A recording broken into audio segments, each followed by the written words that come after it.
মঙ্গলবার দুপুরে চট্টগ্রাম দামপাড়া পুলিশ লাইন্সে সাংবাদিকদের সাথে মত বিনিময় করেন স্বরাষ্ট্র উপদেষ্টা অবসরপ্রাপ্ত লেফটেন্যান্ট জেনারেল মোহাম্মদ জাহাঙ্গীর আলম চৌধুরী। মানে সব সমস্যাগুলি কিন্তু খুব তাড়াতাড়ি যে আমরা সমাধান করতে পারব তাও নয়।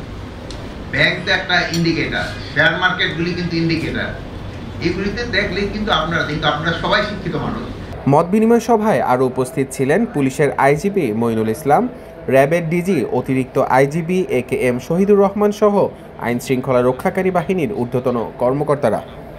মত বিনিময় সভায় স্বরাষ্ট্র উপদেষ্টা ও আইন শৃঙ্খলা রক্ষাকারী বাহিনীর ঊর্ধ্বতন কর্মকর্তারা সাম্প্রতিক বিভিন্ন বিষয় নিয়ে সাংবাদিকদের সাথে মত বিনিময় করেন। কিন্তু আপনার আইন শৃঙ্খলার উন্নতি হয়েছে, কিন্তু আমার এই দিক দিয়ে একটু অবনতির দিকে যাচ্ছে।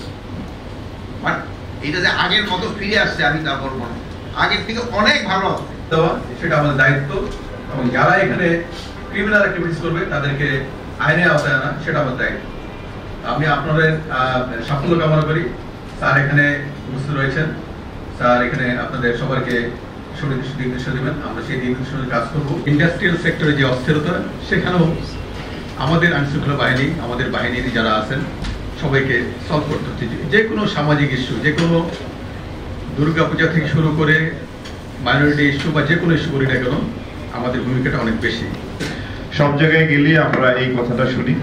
আমি এবার ইন্সপেক্টর জেনারেল মহোদয় সেনাপ্রধানের সাথে যখনই দেখা করতে যাই বা তার সাথে যে কোনো যেখানেই সাক্ষাৎ হয় না কেন, সেনাপ্রধান মহোদয় একটা কথাই বলেন যে প্লিজ আপনারা তাড়াতাড়ি আপনাদের দায়িত্ব বুঝে নেন, আমাদের একটু ফ্রি করেন।